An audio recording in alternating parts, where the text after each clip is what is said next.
देखिए, हमारी पार्टी की तरफ से हम लोग 2021 से इस बात का मुतालबा कर रहे हैं, डिमांड कर रहे हैं कि भारत में कास्ट सेंसस होना ज़रूरी है।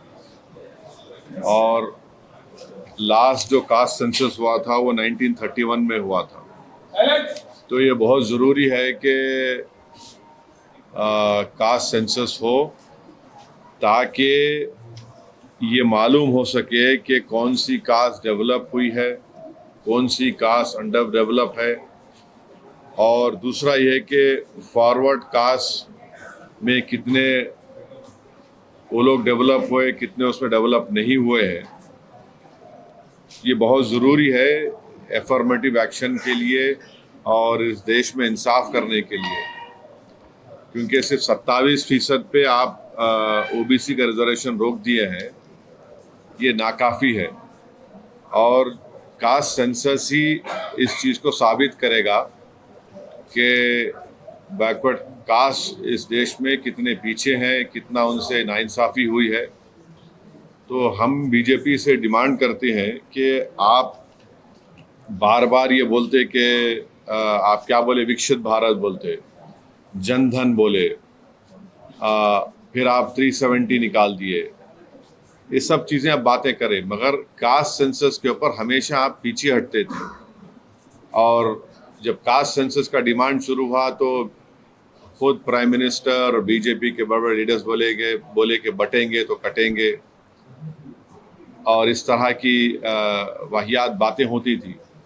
मगर कास्ट सेंसस करना ज़रूरी है। हम बीजेपी से जानना चाहेंगे कि आप क्या इसको शुरू कब करेंगे। देखिए, सेंसस शुरू होना है तो कास्ट सेंसस होगा, फिर ये कंप्लीट कब होगा, क्या 29 के पार्लियामेंट इलेक्शन से पहले ये रिपोर्ट आ जाएगी या नहीं आएगी। और साथ ही साथ ये है कि बीजेपी हमेशा बोलती पसमानदा मुसलमान। भाई, पसमानदा मुसलमान का क्या मौक़िफ़ है, क्या उनका स्टेटस है, कितना डिप्रेविटी उनमें है, और जो नॉन पसमानदा मुसलमान है उनका क्या पोजीशन है। और तेलंगाना की हुकूमत, जो रेवंत रेड्डी सीएम है, उन्होंने यहाँ पर कास्ट सेंसस किया, जिससे मालूम हुआ कि 56.32% तेलंगाना में बैकवर्ड कास्ट का पॉपुलेशन है। और रेजोल्यूशन भी पास हुआ कि तेलंगाना में बैकवर्ड क्लास का रेजोल्यूशन 42% होना चाहिए।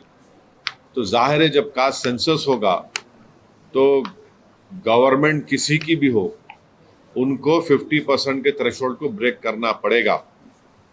और जब कास्ट सेंसस की रिपोर्ट आएगी तो मालूम होगा कि नॉन गवर्नमेंट सेक्टर्स में भी अदर बैकवर्ड क्लास से कितना उनका डिप्रिवेशन है, तो उस बारे में भी सोचना पड़ेगा। तो एफर्मेटिव एक्शन की बहुत ज़रूरी है। और ये जो नारा काशीराम ने दिया था कि जिसकी जितनी आबादी उतनी उसकी भागीदारी, ये इसको प्रैक्टिकली इम्प्लीमेंट करना है ज़रूरी है हमारे भारत देश में। सर, राहुल गांधी जी कल कह रहे हैं कि टाइमलाइन, आपने भी अभी सवाल किया है कि टाइमलाइन बताना चाहिए और कब तक ये कंप्लीट होगा। कल राहुल गांधी जी ने भी वही सवाल किया। अभी रेवंत रेड्डी जी ने भी कहा कि हमारे तेलंगाना स्टेट को आप रोड मैप के जैसा यूज करिए, रोल मॉडल के जैसा यूज करिए, और उन्होंने सजेशंस भी दिया है। तो ये जो 50% का जो कैपिंग भी है वो कैसा पॉसिबल होगा सर हटाने के लिए? क्यों नहीं होगा। आप पार्लियामेंट में बिल लेकर आइए, हम सब सपोर्ट करेंगे। बीजेपी के पास आप तो वक्फ बिल को अनकॉन्स्टिट्यूशनल तरीके से पास किए ना, वो बिल खुद अनकॉन्स्टिट्यूशनल था, आपने उसको पास करवा लिया। तो आप 50% को क्रॉस करने के लिए बिल क्यों नहीं लेके आते? आपको कास्ट सेंसस कराइए, आप कास्ट सेंसस वो होगा, मगर आपको 50% थ्रेशोल्ड क्रॉस करने के लिए मैं आपको बोल रहा हूँ कि पूरे एमपी सपोर्ट करेंगे। आपके लिए 240 है और आपके अलाइज हैं, सब पार्टी अपोजिशन, मेरे को यकीन है कि पूरा अपोजिशन पार्टी सपोर्ट करेंगे। तो आप वेट क्यों कर रहे? 50% रिजर्वेशन थ्रेशोल्ड को आप ब्रेक करिए। आप जो रिजर्वेशन दे रहे 10% के नाम पर फॉर अदर कास्ट को, वो तो माने 20% मिल रहा उनको, और जो 50% के ऊपर जो 80% पॉपुलेशन उनको आप रोक दे रहे 27% पे, 50% के अंदर। आज भी बीजेपी ला सकती है, नेक्स्ट मॉनसून सेशन में आप बिल लाइए 50% रिजर्वेशन को क्रॉस करने के लिए, कौन रोक। आप क्या कहना चाहते हैं, कब तक होना चाहिए कास्ट सेंसस? देखिए पहले मैडम, का सेंसस जब होगा तो कास्ट सेंसस होगा ना, तो गवर्नमेंट को जवाब देना है। हम तो टाइमलाइन मिस कर दिए, 2011 के सेंसस पे हम काम कर रहे, भी 2022 में उसके बाद होना था, आप नहीं करे। तो ये तो बीजेपी को जवाब देना पड़ेगा, बीजेपी को जवाब देना पड़ेगा, प्राइम मिनिस्टर को जवाब देना पड़ेगा, एनडीए के अलाइज को जवाब देना पड़ेगा कि आप ये कास्ट सेंसस शुरू कब करेंगे। जिसमें कास्ट सेंसस होगा तो उसको शुरू कब करेंगे, 15 महीने में मुकम्मल होता बोल रहे, कब शुरू करेंगे, कब इसको कंप्लीट करेंगे, मुकम्मल करेंगे, कब देश के सामने आएगा ये। और जब ये कास्ट सेंसस होगा तो ये जो आपके मीडिया में भी आप लोग भी एक्सपोज होंगे, इसमें कितने नॉन ओबीसी कितने बैठे हुए बड़े बड़े पोस्ट पे, ये भी निकल के आएगा। संजय, बीजेपी के लक्ष्मण जी ने अभी कुछ देर पहले कहा कि अभी जो तेलंगाना में हुआ था 12% तो मुस्लिम पॉपुलेशन है, जबकि 10% जो है ओबीसी में डाल दिया है। रेवंत रेड्डी की जो सर्वे निकाली, देखिए ये पसमानदा मुसलमान से इनको मोहब्बत है नहीं है बीजेपी को। आप जो है हिपोक्रेसी प्रैक्टिस कर रहे हैं, पसमानदा पसमानदा, प्राइम मिनिस्टर आके हैदराबाद में पसमानदा मुसलमान बोले, आप पसमानदा मुसलमान का नाम लेके वक्फ एक्ट में उनके मेंबर्स को बनाओ बोल के आप प्रोविजन डाले। भाई तो पसमानदा मुसलमान का मालूम होना चाहिए ना कि पसमानदा मुसलमान कितना पसमानदा है और गैर पसमानदा मुसलमान कितना पसमानदा है। फॉरवर्ड बोलिए, अपर कास्ट कम्युनिटी कितने फॉरवर्ड है, कितने डेवलप है या कितने उसमें डेवलप नहीं है, वो तो सब मालूम होना चाहिए ना। आप डर रहे क्यों? आप दूध का दूध पानी का पानी हो जाएगा ना।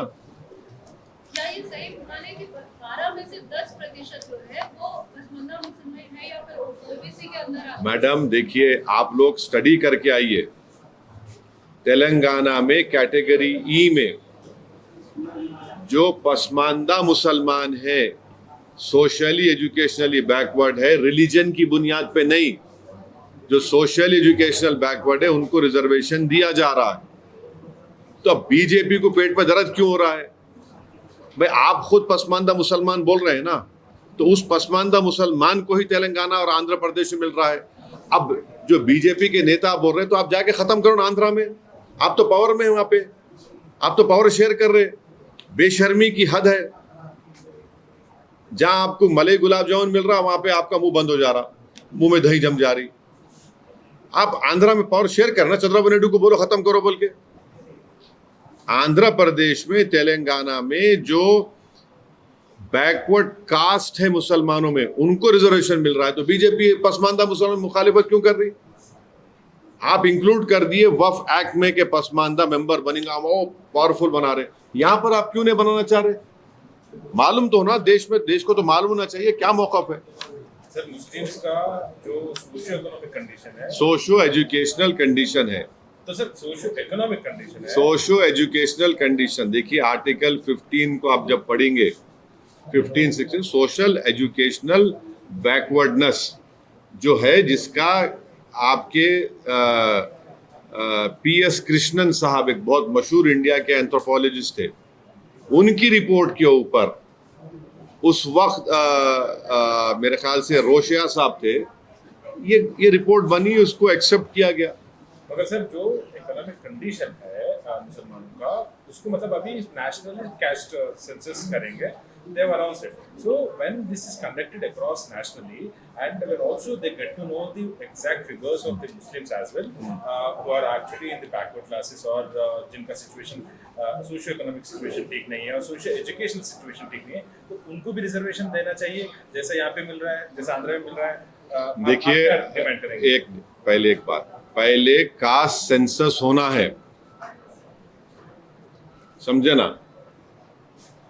जब आप कास्ट सेंसस करेंगे तो हाल हकीकत मालूम होंगी, और कास्ट सेंसस होगा तो पसमानदा मुसलमान का भी होना और जो गैर पसमानदा उनका भी होना, फॉरवर्ड कास्ट का भी होना, मालूम होना कि अगर फॉरवर्ड कास्ट के है तो वो लोग कितने डेवलप्ड और फॉरवर्ड है या कितने बैकवर्ड है, पसमानदा मुसलमान है तो कितने डिप्रावेशन उनमें है, और है उनमें, और जो नॉन पसमानदा मुसलमान है उनमें कितना डिप्रिवेशन है।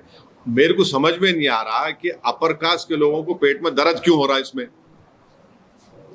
आप अपनी तकलीफ को, पेट के दर्द को, सर के दर्द को आप लाके मुसलमानों पे डालना चाह रहे, मत करिए। आपके सर का दर्द का इलाज आप खुद करिए। और बीजेपी, ये अब बीजेपी के जो जितने बड़े बड़े सपोर्टर्स थे वो तो गाली दे रहे थे कास्ट सेंसस को। अब उनको क्या हो रहा, उनको तब उनको दिख गया मुसलमान। अरे छोड़ो भाई, अब तुम्हारा सर का दर्द का इलाज मैं कैसा करूंगा। मैं ये कह रहा हूं कि सबके दर्दों का इलाज कास्ट सेंसस है। आप कास्ट सेंसस कराओ, मालूम हो जाता ना।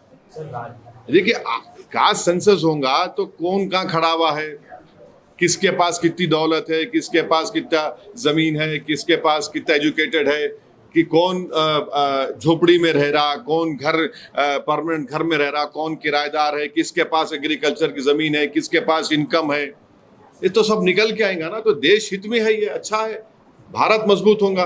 तो और सुनिए, देखिए, एक बहुत बड़ा इकोनॉमिस्ट है, थॉमस सोवेल नाम है उसका, अमेरिका में। जब अमेरिका में एफर्मेटिव एक्शन के नाम पर अफ्रीकन अमेरिकन्स, चाइनीज और जूस, जब एफर्मेटिव एक्शन की बात हुई तो ये कम्युनिटी डेवलप हुए, और जब डेवलप हो तो अमेरिका पावरफुल बना। तो ये भारत को ही पावरफुल करना है। आप कैसा इतनी बड़ी आबादी को, जो 85% की आबादी है, उनको कैसा आप पिक्चर रखेंगे। आपको डेटा तो मालूम करना पड़ेगा ना। डेटा मिलेगा तो आप पॉलिसीज बनाएंगे, पॉलिसी बनाएंगे तो देश का फायदा होगा। आपको बस डेटा ही नहीं है तो। और ये भी मालूम होगा कि वो बैकवर्ड कास्ट में बाद ऐसे कास्ट भी है जो हर चीज खा ले रहे, दूसरों को नहीं मिल रहा। तो ये विन विन सिचुएशन है सबके लिए। सर, जैसे तेलंगाना में बैकवर्ड क्लासेस में मुस्लिम, जो बैकवर्ड मुस्लिम से बैकवर्ड क्लासेस में मिला है, वैसा मिलाना चाहिए था क्या, भी मेरा सवाल था। अरे सुनिए, पहले डेटा आ जाने दीजिए। जब डेटा आएगा तो आप इतना मुतमईन रहिए, जब डेटा आ जाएगा तो पूरे देश को मालूम हो जाएगा कि किस तरीके से 85% पॉपुलेशन को, उनको इंजस्टिस उनसे हुई, कैसे उनको हिंदू मुस्लिम के झगड़ों में मिलाकर उनको पीछे रख दिया गया, कैसे उनका एक्सप्लॉयटेशन हुआ। तो ये सब चीजें मालूम होंगी ना। पहले तो कास्ट सेंसस तो होने दीजिए। आप लोग भाई, कास्ट सेंसस तो जरूरी है ना। सर, तेलंगाना में कास्ट सेंसस हुआ 50 दिन में 3.54 करोड़ लोगों का यहाँ पर। हाँ, 56.34 ओबीसी पॉपुलेशन है। और आगे का एक्शन प्लान तेलंगाना। अरे भाई, उन्होंने रेजोल्यूशन, असेंबली में रेजोल्यूशन पास करके बोल दिए कि 42% बीसी को रिजर्वेशन दो आप। अब गवर्नमेंट ऑफ इंडिया को क्या करना है। और हम आज भी प्राइम मिनिस्टर से ये रिक्वेस्ट कर रहे हैं कि आप अपने आप को ओबीसी का नेता बोलते। प्राइम मिनिस्टर छाती को मार के बोले, मैं बैकवर्ड क्लास का नेता हूं। आप एक बिल डालो ना पार्लियामेंट में, 50% रिजर्वेशन को ब्रेक करो आप। और सेंसस आप कब करेंगे, ये उसमें सेंसस कब शुरू करेंगे, उसको कब कंप्लीट करेंगे, और क्या 29 पार्लियामेंट इलेक्शन से पहले इंप्लीमेंट होगा, नहीं होगा। तो अगर बिल पार्लियामेंट में आता है तो आपके पास 100% आप लाइए, 50% ब्रेक करिए, रिजर्वेशन लाइए आप कौन रोक रहा प्रधानमंत्री को। आप लाइए ना, आप बिल्कुल फौरन ला लीजिए। जिस तरह की जैसे ये बात सामने आई है, उसके बाद से जो राजनीति हो रही है पार्टियों के बीच में, एक दूसरे के ऊपर ये कहने की हमने इसके लिए दबाव बनाया, हमें इसके लिए इनिशिएट कर रहे हैं, कैसे देख रहे हैं? आप देखिए, आप छोड़ दिए ना, कौन दूल्हा बन रहा है नहीं बन रहा है, मेरे को उसकी फिक्र नहीं है। आप कास्ट सेंसस का डिसीजन ले लिए। और देखिए, केरला में आरएसएस की बैठक हुई थी। वो बैठक में भी उन्होंने इन अ वे बोले कास्ट सेंसस कराओ बोल के। केरला में बैठक हुई थी आरएसएस की, उसमें उन्होंने बोले इन अ वे कराओ बोल के। आपका बीजेपी को, गवर्नमेंट ऑफ इंडिया से हम एक ही बात पूछ रहे हैं कि आप सेंसस कब शुरू करेंगे, क्योंकि आप डिसीजन लिए कास्ट सेंसस भी कराएंगे। सेंसस कब शुरू होगा और कब कंप्लीट होगा, उसका डेटा देश के सामने कब आएगा। क्या 29 पार्लियामेंट के इलेक्शन से पहले ये हो जाएगा, नहीं हो जाएगा, हमको बताइए। अरे जरूरी है ना भाई, आपके इतने पॉलिसीज हमारे हैं। 1931 में एक सेंसस हुआ, उसके बाद से अब तक नहीं हुआ। मंडल की खाली रिपोर्ट पे हो रहा है, आपके पास मालूम तो होना ना कौन कहाँ खड़ा हुआ है, कौन कितना पसमानदा है, कौन कितना पिछड़ा है, किसमें कम पढ़े लिखे लोग हैं, किसमें किसके पास जमीन नहीं है, किसके पास इनकम कितनी है, कौन किराए के घर में रहता, किसके पास जमीन नहीं एग्रीकल्चर की, ये सब मालूम होगा ना। इसमें इसमें वो क्या बात है। मगर हम यही बोले कि टाइम लाइन दीजिए प्लीज आप। कांग्रेस के लिए जिस टाइम पर ये अनाउंस किया जा रहा है, ये कहीं ना कहीं बता रहा है कि बिहार का जो चुनाव है उसके मद्देनजर है। क्या आप सच में समझते हैं कि आप भी हम बिहार चुनाव लड़ेंगे और अच्छी तरह से लड़ेंगे। हम बहादुरगंज से हमारे कैंडिडेट का अनाउंस भी कर दिए। मैं और मेरी पब्लिक मीटिंग है 3 तारीख को बहादुरगंज में, 4 तारीख को और एक जगह पर है। हम अच्छी तरह से लड़ेंगे और आप देखेंगे इंशाअल्लाह ताला हमारे जो एमएलएज लास्ट टाइम जीते थे उससे ज़्यादा हमारे एमएलएज कामयाब होंगे, और जो चोरी करे हमारे एमएलएज की इंशाअल्लाह ताला उनको भी सीमांचल की जनता सबक सिखाएगी। बिहार के इलेक्शंस मद्देनजर रख के ये लाया गया, ये सवाल था सर। सवाल का जवाब ये दे दिया, मैं दिया ना। मैं बिहार का जवाब मैं ऐसे दिया, अब आप जैसा चाह रहे मैं कैसा दूंगा। क्या असर होगा? हाँ, क्या इस बार असर होगा? आप देखेंगे। अब हम देखिए बहादुरगंज में हमारी जनसभा है, असर देखेंगे आप। ओके सर, पाकिस्तान का जो कई सारे पोस्ट पे जो विड्रॉ करे सोल्जर्स, मतलब पाकिस्तान का जो डर है वो क्लियरली दिख रहा है। इस पे आपका क्या कहना है सर? सरकार से पाकिस्तानी जो पोस्ट है पाकिस्तान के बॉर्डर के अंदर एलओसी में जो लगे हुए पोस्ट है, वहां पे at those post they are withdrawing soldiers and several soldiers left the positions, and we are seeing also reports that Pakistani families are going to London. How would you like to respond, sir, and what would you like to say to the center that what center should do? देखिए, मैंने आप लोग जब press conference में ये बात कहा था कि काश 2019 में नरेंद्र मोदी वो जो लॉन्चिंग पैड्स की ज़मीन को हासिल कर लेते, जहाँ से लॉन्च पैड्स होते हैं वो टेररिस्ट के, वो आप उसको ले लेते। अब आप जब ये आपकी न्यूज़ अगर सही है तो बहुत अच्छा है, हमको जाके वहाँ पे ले लेना चाहिए। मेरे को नहीं मालूम आपके ऊपर, वो आप बोल रहे खाली करके चले गए, तो खाली करके चले गए तो फिर हम जाके बैठना वहाँ पे और छोड़ना नहीं। अब के बार अगर कुछ एक्शन ले रहे तो घर में घुस के बैठ जाना, घर में घुस के मारते बोले ना, अब घर में घुस के बैठ जाना, खत्म। ये होना चाहिए। पीओके ले लेना नहीं, अरे गवर्नमेंट खुद बोल रही। एक बात सुनिए, पीओके नहीं, पीओके का रेजोल्यूशन है पार्लियामेंट का, भारत की पार्लियामेंट का रेजोल्यूशन है, वो भारत का है बोल के। तो बीजेपी क्या बोलती, घर में घुस के बोले डैश डैश बोले, हम बोले घर में घुस के बैठ जाओ आप। ये खत्म होना है टेररिज्म, जो बार बार हर थोड़े दिन को जो टेररिज्म होता। आप देखिए हैदराबाद में लुम्बिनी पार्क का हुआ, दिलसुख नगर का हुआ। मैं एक शर्मा साहब को जानता हूँ, तेलुगु के पंडित हैं, उन्होंने अपनी बेटी को खो दिए। कभी कभी आके मिलते मेरे दारुसलाम में, असद साहब मेरी बेटी याद आ रही मेरे को, बोले तेलुगु के पंडित अपनी नौजवान बच्चे भी खो दिए। आप 26/11 का हुआ, निजामाबाद की एक दुल्हन वो वीटी स्टेशन पे मारी गई जिसके हाथों में मेहंदी थी।